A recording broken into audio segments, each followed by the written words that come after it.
Bonjour à tous et bienvenue dans cette nouvelle vidéo. On se retrouve pour une nouvelle compilation des rattrapages de l'année 2023. En ces derniers jours, avant l'arrivée de la nouvelle année, on continue de rattraper des films et des séries que j'ai vus dans l'année et dont je n'ai pas eu l'occasion de vous parler. On va parler animation et gros monstres japonais, on va parler vampires, on va parler films français, ou encore Petits hommes verts. Comme toujours sur la chaîne, vous avez l'habitude, je pense, le choix est plutôt éclectique, mais il y a des petits coups de cœur, il y a des petites pépites, il y a aussi des grosses déceptions. C'est le programme du jour. Petit rappel tout de même, ce format n'était pas destiné initialement à YouTube, c'est une compilation des sorties que j'ai fait chaque jour sur mon TikTok, donc n'hésitez pas à m'y suivre. Je compte faire de temps en temps des petits mois rattrapages ou des petits mois thématiques comme celui-ci. Je suis également très présente sur Instagram et sur Twitter, tous les jours en fait. Donc n'hésitez pas à me suivre là-bas. Et ne soyez pas étonnés si en milieu de semaine on a un petit changement de décor. Je suis partie dans la famille pour les fêtes. Et puis de toute façon, après 25 décembre, plus de raison d'avoir un sapin. En tout cas, je suis ravie une fois encore d'avoir passé une très bonne semaine avec vous. Si vous appréciez ces petites compilations, ces petits rattrapages, n'hésitez pas à mettre un like et un commentaire, ça me soutient dans ce que je fais et ça aide YouTube à référencer la vidéo. Servez-vous un grand café, un verre d'eau, la boisson de votre choix, peut-être un petit chocolat chaud de Noël, même si c'est passé, ou alors un pétillant petit verre de champagne pour préparer la nouvelle année. Et on est parti avec le premier film.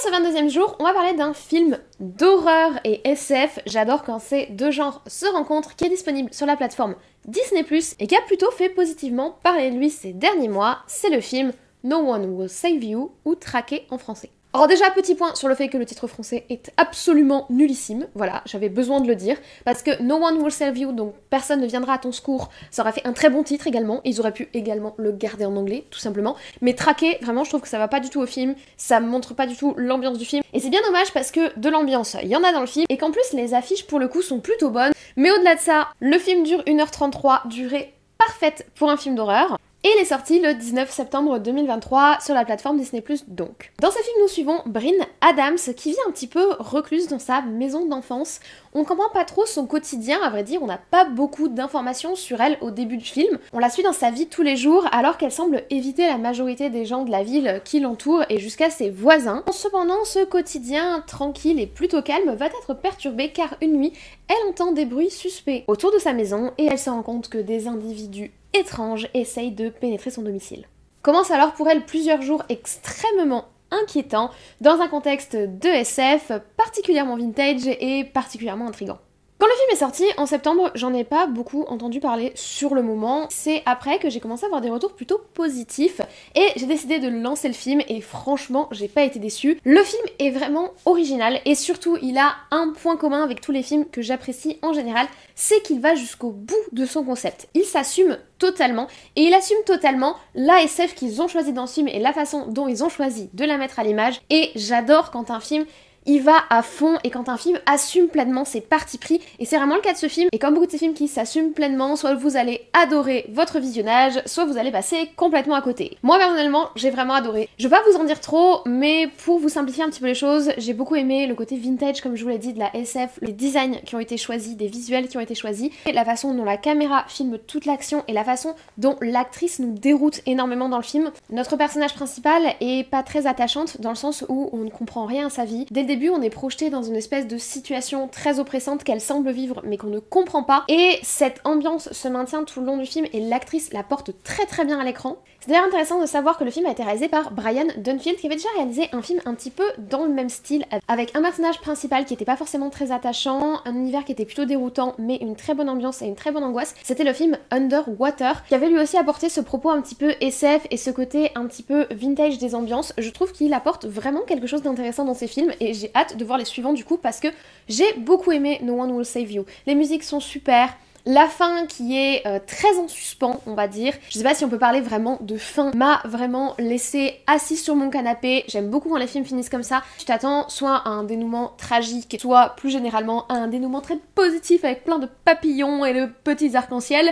Et là, on est ni dans le premier cas, ni dans le second. On a une fin qui est très ouverte, très mystique, très mystérieuse. Alors même que le film vient de se finir, j'ai encore 10 000 théories qui tournent dans ma tête. Après, faut aimer, c'est sûr. Mais j'ai vraiment beaucoup apprécié le film No One Will Save You. J'ai d'ailleurs recommandé autour de moi et il a rencontré son petit succès même auprès de gens qui n'aiment pas trop la SF de base. Du coup je me permets de vous le recommander, il est toujours disponible sur Disney+.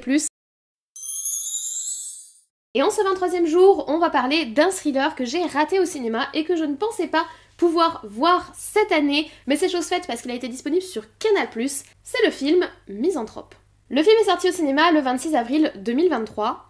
Il dure 1h59 et c'est donc un film de type crime, thriller, enquête. J'aime beaucoup ce genre de film et quand il est sorti au cinéma, il avait quand même fait plutôt positivement parler de lui, mais il n'était pas resté tant que ça en salle et j'ai pas eu l'occasion de le découvrir. C'est donc avec grand plaisir que je l'ai rattrapé en cette fin d'année et j'ai passé un super moment. Je ne savais pas vraiment à quoi m'attendre parce que je n'ai même pas vu la bande-annonce du film. En fait, j'ai vu les retours positifs et je me suis dit qu'à l'occasion, je le lancerais. Donc je ne savais pas vraiment dans quoi je m'engageais. Et j'étais ravie de voir que déjà, l'histoire en elle-même vaut le détour. On suit une jeune policière, Eleanor Falco, qui est incarnée par Shailene Woodley. Shailene Woodley, pour moi, je l'avais associée à la saga Divergente, où elle incarnait l'héroïne Triss, qui est une saga de young adult. Et la saga en elle-même, je l'avais pas beaucoup appréciée, donc malheureusement, je l'avais pas vraiment vue dévoiler tout son potentiel. Mais je trouve que c'est une très bonne actrice, et franchement, je vais faire beaucoup plus attention à ce qu'elle fait, parce que dans ce film, je l'ai trouvée vraiment très bonne. Elle a une très bonne interprétation, elle incarne très bien son personnage. Et cette jeune enquêtrice va être confrontée à une enquête particulièrement délicate, puisqu'on va être sur un crime de type tueur de masse. Un homme, et c'est la scène d'ouverture qui est hyper prenante, va depuis un immeuble abattre des gens au sniper alors que les feux d'artifice sont tirés pour la nouvelle année. C'est vraiment des meurtres froids, faits à distance, et elle va se retrouver entraînée dans cette enquête parce qu'elle va être repérée par un enquêteur du FBI qui va décider de la recruter et de l'intégrer à son équipe. Et on va la suivre en fait tout au long de l'avancée de leurs différentes hypothèses, de leurs différents suspects, et j'ai vraiment beaucoup aimé le film. Déjà, visuellement, le film est très beau. La scène d'ouverture, comme je vous l'ai dit, elle est géniale, elle pose l'action directe, t'es absorbé, t'es happé par le film. Vraiment, le film dure 2 heures et pendant les 2 heures, comme cette scène elle est venue te prendre en otage dès le début du film, bah après t'es complètement dans l'action et tu suis l'action avec les personnages, même si à des moments le rythme ralentit un peu, bah tu restes accroché parce que bah, la scène vraiment de début, pour moi c'est de la maestria, elle est vraiment très bien conçue, et puis il y a ce côté menace qui pourrait nous arriver à tous, mais rien que ça déjà c'est très bon. Là de ça, on a un thriller qui est quand même très bien écrit. Après, malheureusement, je trouve qu'il manque une petite étincelle, un petit quelque chose pour en faire un coup de cœur absolu. C'est un film dont je vais me souvenir, mais il lui manque un petit quelque chose. Je sais pas si c'est dans la mise en scène où il aurait fallu une esthétique plus léchée. J'avoue que j'aurais aimé quelque chose de peut-être un petit peu plus visuel, avec des plans plus larges sur New York, avec des plans plus larges quand on est dans la campagne, etc. Peut-être que c'est ça, peut-être que c'est une identité musicale un petit peu plus forte qui lui a manqué pour vraiment avoir ce petit déclic qui en fait vraiment un coup de cœur et un petit chef-d'œuvre du thriller. C'est un film qui est peut-être pas assez noir aussi. Moi j'aime bien quand c'est un côté très torturé chez nos personnages dans les thrillers. Ils essayent, tu vois, il y a un balbutiement au niveau de notre personnage principal, mais je trouve que c'est pas assez creusé. Mais là c'est vraiment pour pinailler parce que franchement j'ai passé un super moment, je suis pas déçue d'avoir attrapé le film et je vous le recommande. Alors il n'est plus disponible sur Canal+ au moment où je vous parle puisqu'il a disparu de la plateforme le vendredi 22 décembre, j'en suis désolée, mais si vous avez l'occasion de le voir, foncez parce que c'est vraiment un très bon thriller, surtout cette scène d'ouverture. Nous sommes donc la veille de Noël, le 24 décembre, et on va parler d'une des sorties que j'attendais le plus cette année parce que c'est la sortie d'un énorme réalisateur, quelqu'un qui a eu un impact phénoménal sur l'animation. C'est le tout dernier film de Hayao Miyazaki, Le Garçon et le Héron. Donc Hayao Miyazaki, on n'a pas besoin de le présenter, c'est le père du studio Ghibli, il a réalisé parmi mes films d'animation favoris, notamment Le Château Ambulant, Princesse Mononoke ou encore Nausicaa et La Vallée du Vent. Je crois que Nausicaa et Le Château Ambulant c'est vraiment mes deux favoris, mais il a vraiment réalisé des films absolument magnifiques qui font rêver avec un univers unique, un amour de la nature, ce côté fait à la main qui se perd de plus en plus ces dernières années, et savoir qu'un nouveau film de Hayao Miyazaki allait sortir en 2023, c'était du coup l'une de mes plus grosses attentes de l'année, et ça a été une très grosse déception. Alors son film Le Garçon et le Héron est sorti le 1er novembre 2023. Il dure 2h05 et pour résumer son histoire, c'est assez compliqué. Le film est une adaptation extrêmement libre d'un livre japonais, et vous, comment vivriez-vous? Ce livre japonais est l'histoire d'un jeune garçon qui va faire une sorte de parcours initiatique pour comprendre un petit peu qui il est et comprendre le monde autour de lui alors qu'on a la montée du fascisme. Le livre a été écrit durant la période de la Seconde Guerre mondiale au Japon, il y a la montée de cette violence sociale de la période et on a ce jeune garçon qui, grâce à son oncle il me semble, va un petit peu essayer de comprendre qui il est et quels sont ses objectifs dans la vie. Et le film Le Garçon et le Héron adapte ce livre de façon extrêmement libre et extrêmement psychanalytique pour Hayao Miyazaki lui-même. En fait, il nous fait son espèce de propre cocktail de lui, comment il vivrait, et il met vraiment beaucoup de son histoire dans ce film. Il nous propose ainsi d'y suivre Mahito, un jeune garçon de 12 ans qui n'a pas pu sauver sa mère durant un bombardement de Tokyo et qui va déménager avec son père dans une maison familiale qu'ils ont à la campagne, où il va rencontrer sa belle-mère, la nouvelle compagne de son père. Et dans cette maison familiale très chargée d'histoire, il va faire la rencontre d'un héron particulièrement suspect, disons-le, et également de la mystérieuse histoire d'une tour et d'un oncle disparu depuis longtemps. Si l'histoire de base est plutôt accrocheuse et a un petit parfum de mystère comme ça, j'ai été très déçue de la construction de la narration dans le film, mais aussi des visuels en fait. C'est vraiment une déception qui est générale et qui s'est accumulée à mesure du visionnage. J'ai adoré le début du film. La scène de la disparition de la mère, de la mort de la mère dans l'incendie, elle est absolument magnifique visuellement, avec des formes déformées, difformes, des êtres humains qui n'apparaissent même plus humains tant Mahito, notre héros, est complètement obsédé par le fait d'aller sauver sa mère. Cette scène, elle est incroyable. L'arrivée dans la maison familiale et l'espèce de transformation, de mutation malsaine du héron, j'ai trouvé ça sublime. Puis à partir de 30 minutes à peu près, après ces premières scènes avec le héron, le film commence déjà à visuellement devenir moins intéressant et il va devenir de moins en moins pertinent visuellement à mesure qu'on avance dans le film. Ça m'a beaucoup déçu. On garde des moments qui sont assez beaux, le moment des espèces de bulles là, qui montent dans le ciel, c'est assez joli, mais c'est vrai que le dessin perd en finesse à mesure qu'on avance dans le film, mais surtout la narration perd en logique. En soi, une fois qu'on a terminé le film, beaucoup de réflexions peuvent venir ensuite pour l'analyser par derrière. Il y a évidemment tout un message autour de l'héritage, de la recherche d'un héritier et de l'imposition de son monde et de son univers à son héritier, qui est toujours en toile de fond de ces relations entre le créateur original d'une œuvre et celui qui va lui succéder ensuite. On voit là totalement ce que Hayao Miyazaki essaie de nous dire. Il est en quête depuis toujours d'un héritier pour reprendre le monde qu'il a créé. C'est un petit peu ce qui est imagé dans le film, puisqu'on va voir plein d'univers qui ressemblent à tous les univers que Hayao Miyazaki nous a déjà présentés et qui ressemblent à toutes ses obsessions qu'il nous a déjà présentées. Son obsession pour la guerre, pour la destruction, pour la nature, pour le fascisme, etc. dont il nous parle dans quasiment tous ses films, mais là il nous en parle de façon beaucoup plus erratique. Mais on retrouve tout cet univers que Hayao Miyazaki a construit et on retrouve cette quête d'un héritier, cette quête impossible de quelqu'un qui serait lui. Un héritier, justement, ce qu'il doit pouvoir faire, c'est créer son propre univers, c'est tout le message du film, mais c'est pas agréable à visionner. Honnêtement, j'ai pas passé un bon moment dans le film parce que narrativement c'est complètement erratique, c'est très confus, on nous lance plein de choses, on nous balance plein d'informations, il y a des choses qui tombent du ciel, le moment où il dit oui je sais que seuls les héritiers de ma famille peuvent entendre cette voix. Et ça sort de complètement nulle part et tu sais pas d'où il le sait, tu sais pas comment, qui lui a expliqué de pourquoi. La scène du tombeau, de l'espèce de tombeau sur l'île avec les pélicans, pareil, on va pas avoir d'explication, c'est pas en lien avec le reste. Et il y a comme ça plein de moments qui sont complètement détachés du reste. Après ça vient aussi de la construction du film, puisque lorsque Hayao Miyazaki a construit son film, il le faisait un petit peu à l'inspiration du moment. Il n'y avait pas vraiment de ligne directrice, il n'y avait pas vraiment de volonté directrice ou de style directeur pour tout le film. Ils ont fait scène après scène en fonction de ce qui les inspirait. Le problème c'est que ça se ressent vraiment beaucoup au visionnage et qu'on n'est pas du tout sur une histoire. En fait, il ne nous raconte pas une histoire, il nous fait sa psychanalyse. D'une certaine manière, ce film-là m'a fait un petit peu penser au film Beau is Afraid que j'ai vu cette année. Il y a plein d'idées, on sent quelque chose de très créatif, de très bouillonnant, mais à regarder en tant que spectateur qui va vivre quelque chose, moi je vais pas en salle pour parler des états d'âme de Hayao Miyazaki, ou alors en parler de façon métaphorique dans une histoire où je serais emportée avec un héros, avec un message, avec un dénouement, avec une ligne directrice claire en fait, et là c'est pas du tout ce qu'on a. Donc je peux comprendre que le film est plus à certains parce que du coup déjà c'est très original. D'habitude il nous raconte des contes très métaphoriques et très écologiques, là c'est pas le cas, là il nous parle de lui, mais moi c'est pas du tout ce que je recherche quand je vais au cinéma et du coup j'ai été super déçue. J'en garde quand même quelques très belles scènes. Franchement la transformation du héron au tout début c'est juste incroyable tellement c'est repoussant et fascinant et bien dessiné, mais c'est quand même une très grosse déception de cette année. C'est pas un film de Hayao Miyazaki vers lequel je retournerai, c'est pas un film que je recommanderais autour de moi pour vivre une belle aventure très poétique.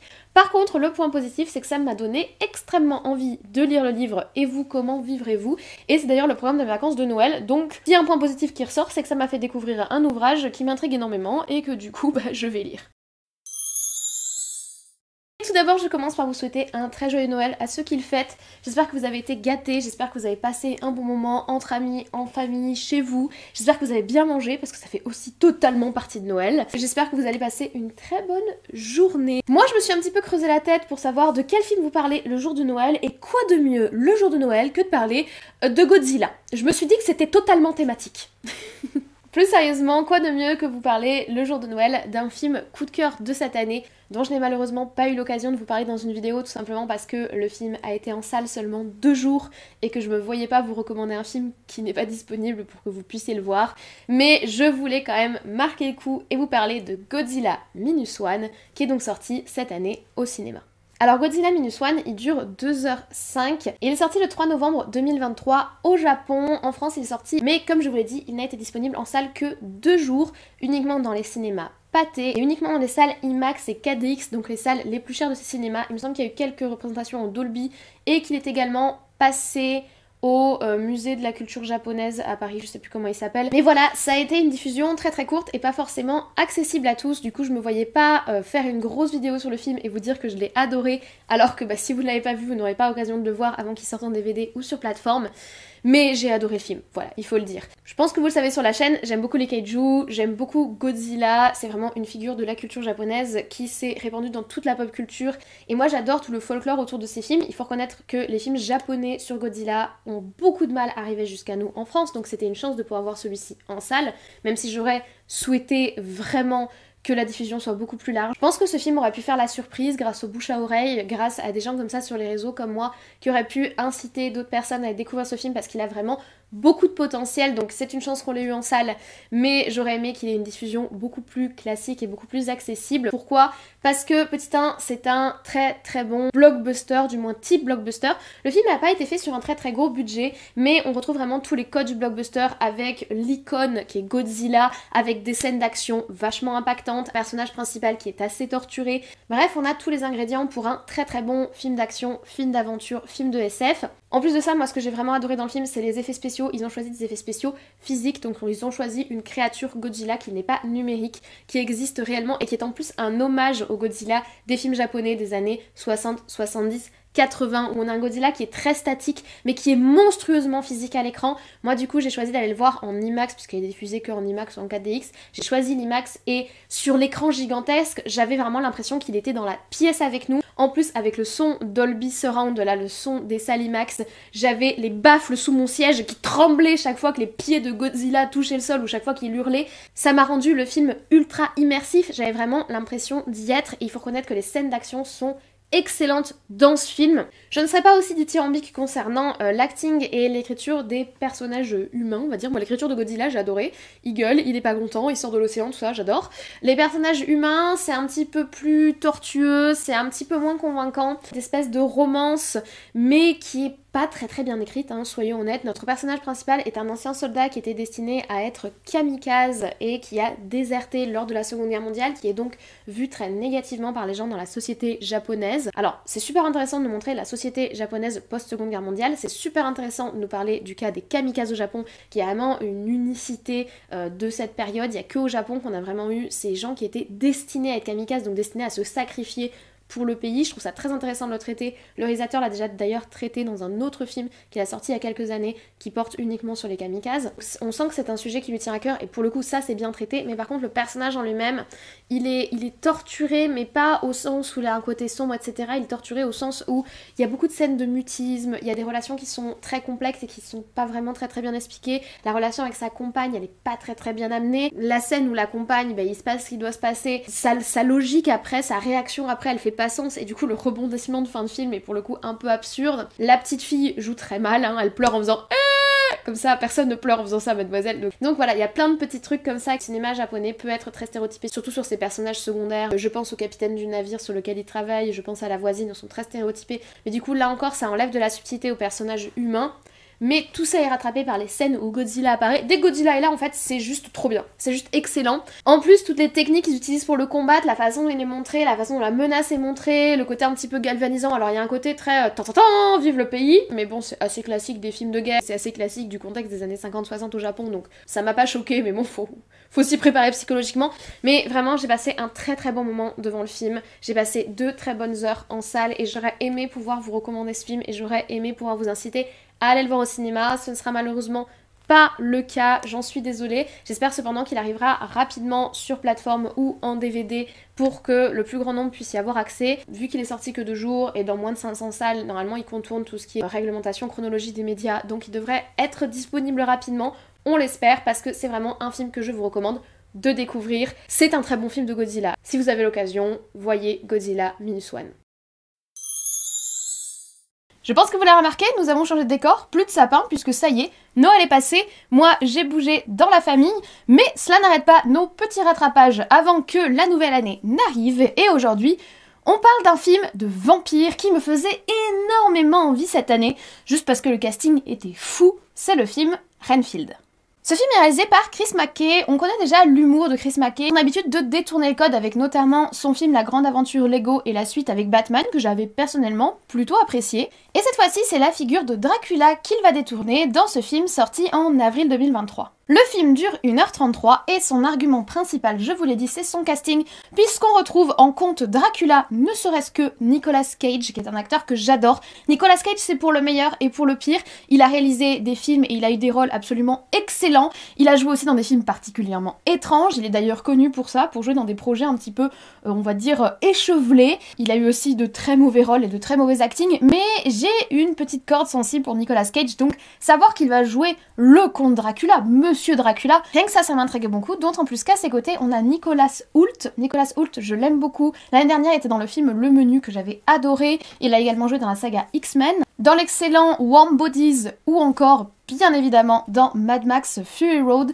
C'est un très bon acteur que, pareil, j'apprécie, donc le fait de les voir en duo, d'autant plus que Nicolas Hoult va jouer l'assistant de Monsieur Dracula, franchement, je trouvais que le projet avait un potentiel de dingue, mais en salle, ça ne s'est pas vraiment passé comme ça. Le film nous propose donc de suivre Renfield, incarné par Nicolas Hoult, l'assistant un petit peu torturé et dépressif du narcissique comte Dracula, qui est obligé de chasser des proies pour son maître et de se débarrasser des cadavres après, un travail plutôt compliqué et pas très valorisant, disons-le. Mais après des siècles de servitude, notre Renfield va prendre conscience que sa vie peut prendre un nouveau tournant, notamment grâce au groupe d'alcooliques anonymes et de malades anonymes où il se rend pour trouver les potentielles victimes de son maître. Commence alors une situation ubuesque où Renfield va essayer d'abandonner son maître et où le comte Dracula va tenter de récupérer son serviteur. J'aimerais vous dire que je me suis marrée tout le long du film et que le second degré m'a parlé, mais malheureusement non, parce que le film va vraiment trop loin. Alors au début, franchement, la figure du Dracula complètement surjouée et complètement drama queen de Nicolas Cage m'a pas mal convaincue, mais au fil de l'avancée du film, l'humour devient assez lourdingue et surtout le côté effets spéciaux giclés de sang est complètement artificiel, ce qui casse complètement l'ambiance du film. Pourtant, au niveau des décors ou de la colorimétrie, on a plutôt de bonnes idées, avec un Dracula sombre, dark et gothique et un Renfield qui redécouvre le monde en couleur. J'ai beaucoup aimé ce contraste. Mais malheureusement, ça s'est totalement mis de côté pour préférer à la fin du film une sorte de surréalisme à base de combats d'immortels et de kung-fu, enfin quelque chose d'assez confus, qui je trouve n'était pas vraiment dans la lignée du film. J'aurais aimé un humour un peu noir et un peu gothique, notamment autour du personnage de Dracula, et c'est pas ce que le film m'a proposé, et franchement j'ai été assez déçue en salle. Autant au début je vous dis ça allait, mais plus le projet avançait, plus on sentait qu'ils ne savaient pas quoi faire de l'univers qu'ils avaient tenté de créer au début. Ils n'avaient pas vraiment de vision à long terme ou de vision ne serait-ce qu'à l'échelle du film en lui-même pour ses personnages et pour cette intrigue. Le film n'est pas désagréable, je me suis pas enfuie de la salle, mais c'est clairement pas le film fun et détente à laquelle je m'attendais, j'ai juste attendu que ça passe en gros. Et il faut reconnaître que Nicolas Cage n'est clairement pas au meilleur de sa forme. En plus on a des personnages secondaires qui ne sont pas du tout intéressants. Je vais pas dire que c'est un flop, en soi je m'attendais à ce que ce soit pas un film exceptionnel, mais au moins à bien rigoler et à y trouver mon compte dans cette ambiance vampirique et pas du tout. Donc est-ce que je vous recommande le film? Alors franchement pas en salle, après de toute façon ça fait très longtemps qu'il est sorti. Si vous avez l'occasion et que vous voulez vous regarder un truc un petit peu échevelé avec Nicolas Cage comme on en a l'habitude avec lui, pourquoi pas, mais vous attendez clairement pas à passer une soirée de mort de rire devant votre popcorn, c'est pas le programme. Je pense que clairement ils auraient pu, mais ils ont pas exploité leur concept assez pour que ce soit au moins un bon nanar. Désolée pour mon retard, les jours ne sont pas sortis en parallèle avec les jours, voilà. Mais on a adopté un petit chien et on dirait pas, mais c'est beaucoup de travail, alors il viendra pas chez moi, hein. C'est pas mon chien, il vient pas dans mon appart. Voilà, pour ceux qui n'ont pas suivi, vous avez toute une vidéo sur l'adoption du petit Ulysse sur ma chaîne.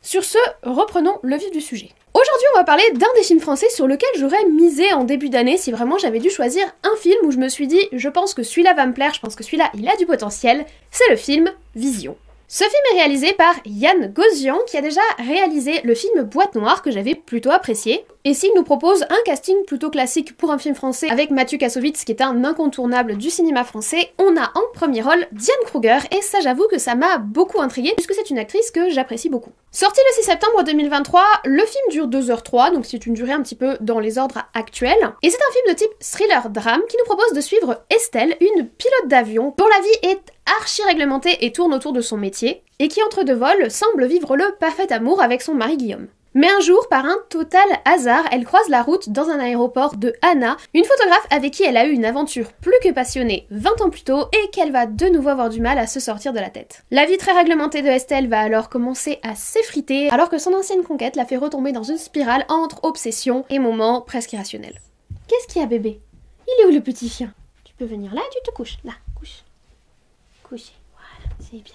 Comme je vous l'ai dit, j'avais beaucoup d'espoir pour ce film, les bandes annonces me plaisaient, le fait que Diane Kruger en premier rôle, ça m'intriguait beaucoup, le fait que j'avais aimé le film Boîte Noire, c'était aussi assez encourageant, et j'ai été assez déçue. Le film est un petit peu dans le même esprit que Black Swan, où on va suivre une descente aux enfers à la fois réelle mais surtout psychologique d'une héroïne qui est dans un contrôle total de sa vie et qui est un petit peu au maximum de sa carrière, une espèce de girl boss dans Black Swan de la danse dans ce film du pilote d'avion si vous voulez. On est un petit peu sur le même modèle, mais là où Black Swan réussit avec brio, ce film ne nous propose que des choses assez déjà vues, il sort pas vraiment des sentiers battus en fait. Diane Kruger est une très bonne actrice, elle joue très bien, Mathieu Kassovitz fait ce qu'il peut à côté. En soi, c'est pas au niveau des acteurs que j'ai eu des problèmes, mais au niveau de l'artificialité irrationnelle que le réalisateur essaye désespérément de donner à son film. Il aurait dû se contenter de faire un thriller classique avec une enquête, une descente aux enfers et une embrouille dans le monde de l'aviation comme il l'avait déjà fait dans Boîte Noire, et là il a voulu rajouter un espèce de côté un petit peu ésotérique, un petit peu psychique, un petit peu irrationnel qui je trouve ne fonctionne pas du tout. Le film n'est pas non plus mauvais, j'ai passé un bon moment, moi je suis plutôt bon public pour les thrillers, mais j'ai pas forcément envie de le revoir, j'avoue, il y a une grosse partie du film que j'ai largement oublié, des choses que tu vois venir à 3000 km et c'est un petit peu dommage pour un thriller où tout l'intérêt du film c'est le côté mystérieux et parfois voire souvent un petit peu torturé de nos personnages. En somme, un bon film de semaine sur lequel je ne me retournerai pas cette année, mais je vous le recommande si jamais vous cherchez un bon petit thriller et si jamais vous avez envie d'apprécier Diane Kruger pendant 2 heures, parce qu'il faut quand même reconnaître que cette femme est magnifique et qu'elle joue très bien. Et en ce 28e jour, on va parler d'un film qui a fait beaucoup parler de lui, ça a été une surprise au box-office, c'est un film qui a amené beaucoup de gens en salle pour un sujet quand même très difficile. Et c'est un film que j'ai longtemps hésité à découvrir au cinéma, déjà parce que j'avais peur un petit peu des réactions dans la salle, et puis ensuite j'avais peur aussi de ce que le film allait me faire à moi émotionnellement. Je suis pas vraiment une fan des films dramatiques ou des films sociaux parce que j'aime être touchée au cinéma, mais pas non plus être confrontée à des choses de la vraie vie que j'ai pas forcément envie de côtoyer. Et c'est exactement la problématique que j'avais avec ce film, c'est le film Le Consentement. Sorti le 11 octobre 2023, ce film dure 1h59 et il adapte le roman autobiographique de Vanessa Springora, basé sur des faits réels qu'elle a tragiquement vécu à l'âge de 13 ans. L'histoire se déroule à Paris en 1985, Vanessa a donc 13 ans comme je vous l'ai dit, et elle va rencontrer un écrivain assez célèbre des sphères parisiennes, Gabriel Matzneff. Gabriel Matzneff est connu par tous pour son goût pour les très jeunes filles, ce qui ne semble pas choquer la société de l'époque, et il va s'intéresser à Vanessa, et ce film va donc nous raconter comment ce prédateur pédophile va approcher, manipuler et faire tomber sous sa coupe cette jeune fille, des événements qui vont bien évidemment impacter toute sa vie et la plonger dans un calvaire à la fois psychologique et physique que l'on va suivre tout au long du film. Alors le film est vraiment excellent, la mise en scène montre extrêmement bien comment le prédateur s'y prend pour manipuler cette jeune fille. Jean-Paul Rouve est glaçant, il est terrifiant, je pense que je vais même avoir du mal à le dissocier du personnage qu'il interprète dans le film. C'est vraiment un choix d'avoir interprété ce personnage pour lui, mais il l'interprète très très bien. Et les regards, les attitudes... En fait, j'étais mal à l'aise pendant tout le film, je vous dis les choses. J'y suis allée toute seule. À côté de moi, il y avait une autre femme qui était toute seule pour aller voir le film. C'était plusieurs semaines après sa sortie. La salle était comble. Et pendant tout le film, cette femme et moi, on ne se connaissait pas, on ne s'est jamais revus depuis. On se faisait des regards pour communiquer notre mal-être et avoir quelqu'un avec qui exprimer, parce que j'étais vraiment très très très très mal. Le film arrive vraiment très très bien à nous montrer, même envers nous spectateurs, la mise en place de cette prédation, de cette manipulation qui va s'exercer sur cette jeune fille, puisqu'en fait au début le film est très ambigu sur la relation qu'ils entretiennent. On nous montre pas frontalement des scènes sexuelles ou des scènes comme ça où on va prédater directement. C'est très insidieux, c'est extrêmement malsain, les regards, les attitudes, le côté physique du film. Le film a quelque chose de très présent en salle, c'est assez désagréable, hein, disons-le. Et puis petit à petit, on va aller de plus en plus vers des scènes horribles, dont une scène qui me reste en tête où il est assis sur le lit là.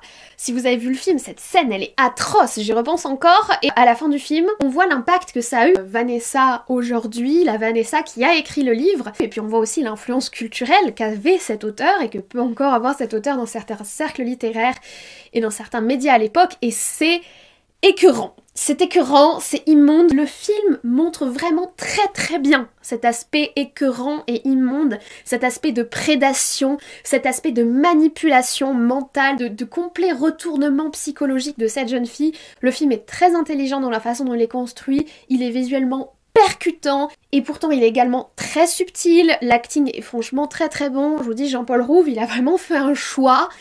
C'est un choix qui va être dur à porter, je pense, mais en tant qu'acteur, son métier d'interpréter des personnages, et là il interprète ce personnage immonde d'une façon qui est vraiment... Vraiment ça te dégoûte, mais c'est le but. Je pense que ça fait partie du personnage. Maintenant c'est un film que je ne reverrai pas. Je suis très heureuse de l'avoir vu, je vous recommande de le voir si vous vous sentez psychologiquement prêt à le supporter, parce que c'est un film qui est extrêmement dur, moralement, physiquement. Il y avait quelque chose de malsain dans la salle, il y avait une espèce d'aura, enfin non, c'était très difficile à vivre, mais en tout cas c'est un très bon film. Je suis ravie d'une certaine manière que ce film ait eu un tel écho en salle lors de sa sortie, parce que ça montre que c'est une problématique qui interpelle, c'est une problématique qui fait aller les gens en salle, qui les fait se déplacer, qui les fait s'intéresser à ce qu'a vécu cette jeune fille et à ce qu'a commis cet homme, et la façon dont c'est montré. Il n'y a pas d'ambiguïté sur le message du film, il n'y a aucune ambiguïté sur le point de vue que porte le film sur ses actes, et c'est très important. Donc je peux que vous le recommander si vous vous sentez apte à le regarder, mais c'est vraiment pas un film pour tout le monde. Moi en tout cas, je l'ai trouvé très bon, mais je peux pas vous dire que c'est un coup de cœur dans le sens où c'est un film que je ne reverrai jamais. Je ne veux pas le revoir, je ne veux pas me retrouver dans cette position. Je trouve qu'il est très bien fait pour le message qu'il porte, mais une fois ça me suffit.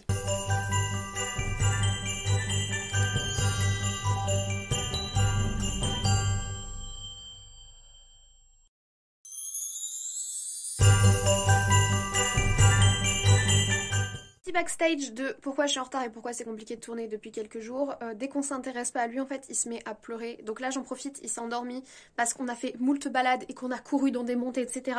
pour essayer de vous faire les 4 avis rapides qu'il me manque. Mais franchement, les avis rapides, ça dure que 6 minutes, 7 minutes de tournage et c'est quand même super compliqué avec lui. Je ne sais pas comment font les gens qui ont des enfants, comment faites-vous? J'ai un chien, je n'y arrive pas. C'est même pas le mien, en fait. Mais voilà, je voulais vous faire un petit backstage pour vous montrer que c'est pas facile, mais j'essaie de tourner les derniers qui manquent pour qu'on puisse clôturer cette histoire. Mais franchement, j'ai des grosses vidéos à tourner la semaine prochaine et je ne sais pas du tout comment on va faire. Je pense que je ferai en sorte que ma mère parte en balade. Le problème c'est qu'il a pas encore l'âge pour faire 30 minutes de balade et qu'il aboie et qu'il couine et c'est compliqué. Voilà, mais comme ça vous avez les backstage. Voilà. Et ça, c'est le gros sac de cadeaux de Noël.